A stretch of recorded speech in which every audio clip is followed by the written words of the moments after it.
ఋషికొండను కాస్త రహస్యంగా ఓపెన్ చేశారు.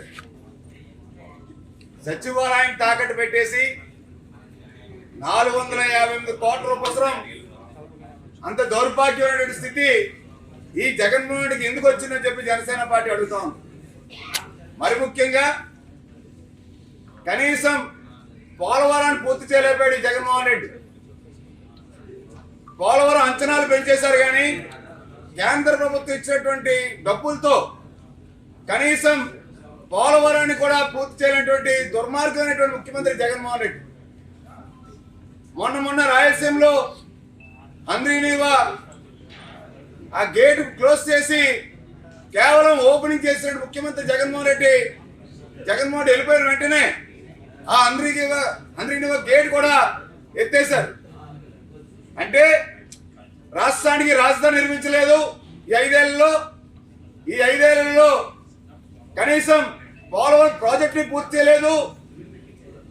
విశాఖ నగరానికి వస్తే పక్కనటువంటి బస్ షెల్టర్ కూలిపోయినటువంటి పరిస్థితి, ఒక బస్ షెల్టర్ ని సరిగ్గా కట్టలేని పరిస్థితి.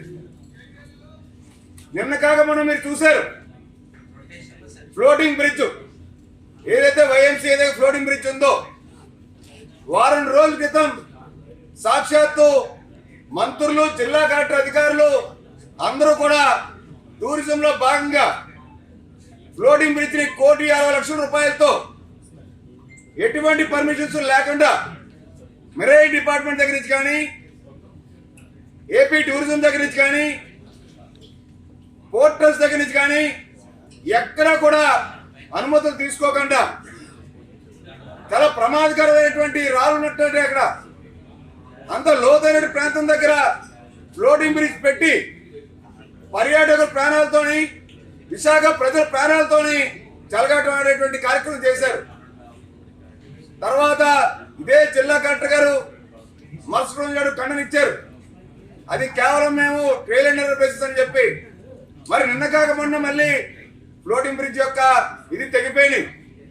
అంటే ఒక బస్ పే కట్టలేని వాళ్ళు, ఒక ఫ్లోటింగ్ బ్రిడ్జ్ సరిగ్గా పెట్టలేని వాళ్ళు రాష్ట్ర రాజధానిని ఈ జగన్మోహన్ రెడ్డి ఏ విధంగా నిర్మిస్తాడు? పోలవరాన్ని ఏ విధంగా పూర్తి చేశారు? ఏ మొహం పెట్టుకొని ఇవాళ జగన్మోహన్ రెడ్డి సిద్ధమని చెప్పి రాష్ట్ర ప్రజల దగ్గరికి సభలు పెట్టుకొని వెళ్తా ఉన్నారు? కేవలం దాచుకోవడానికి ఒక మార్గంగానే పరిపాలన రాజధాని అని చెప్పి పేరుతో ఈ విశాఖ ఉన్నటువంటి ప్రభుత్వ ఆస్తుల్ని, రాష్ట్రంలో ఉన్నటువంటి ప్రభుత్వ ఆస్తుల్ని గుంపెత్తుగా తాకట్టు పెట్టేసి ఈ రాష్ట్రాన్ని సర్వనాశనం చేసేశారు.